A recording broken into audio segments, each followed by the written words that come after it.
Hi all welcome back to my channel Sirisha's world. ఇట్లనే ఈజీగా chicken sandwich చేసుకుందామా, చాలా బాగుంటుందండి. చాలా ఈజీగా కూడా చేసుకోవచ్చు. 10 మినిట్స్లో అయితే చేసుకొని తినేయచ్చు. బ్రేక్ఫాస్ట్లోకైనా స్నాక్ రెసిపీకైనా సరే చాలా బాగుంటుంది. దీనికోసం ముందుగా మీడియం సైజ్ ఆనియన్స్ అయితే 3 కట్ చేసుకున్నాను నేను.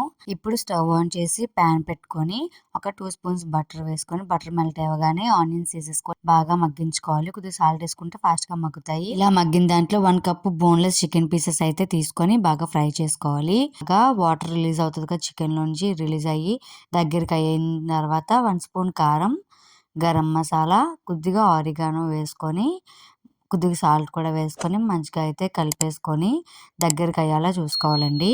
ఇక్కడ నేను చూపిస్తున్న విధంగా మధ్య మధ్యలో మనం కొద్దిగా ఫ్రై చేసుకొని ఇలా దగ్గరికి అవ్వగానే స్టవ్ ఆఫ్ చేసుకొని ఇప్పుడు ప్యాన్ పెట్టుకొని ప్యాన్ మీద బటర్ అప్లై చేసి ఒక 2 బ్రెడ్ స్లైస్లు అయితే వన్ సైడే బాగా రోస్ట్ చేసుకోవాలండి. ఇలా రోస్ట్ చేసుకున్న బ్రెడ్ పీసెస్ మీద అయితే ముందుగా చేసి పెట్టుకున్న చికెన్ వేసి పైన అయితే మొజరెల్లా చీజ్ వేసుకొని శాండ్విచ్ అయితే పెట్టేసుకొని ప్యాన్ మీద కొద్ది బటర్ రాసి 2 వైపులో కూడా మంచిగా రోస్ట్ చేసుకొని సర్వ్ చేసుకుంటే యమ్మీ అండ్ టేస్టీ చికెన్ శాండ్విచ్ అయితే రెడీ అండి. చాలా క్విక్ అండ్ ఈజీగా చేసుకోవచ్చు. పిల్లలు అయితే చాలా ఇష్టంగా తింటారు. బయట తినే ఫుడ్లు ఇవన్నిటి కన్నా ఇంట్లో ఇలా చేసుకొని తింటే చాలా బాగుంటుంది. ఖచ్చితంగా ట్రై చేయండి. అండ్ నా వీడియోస్ అన్నీ కానీ మీకు నచ్చినట్టయితే లైక్ చేయండి, షేర్ చేయండి, సబ్స్క్రైబ్ చేసుకోండి నా ఛానల్ని. Thank you for watching.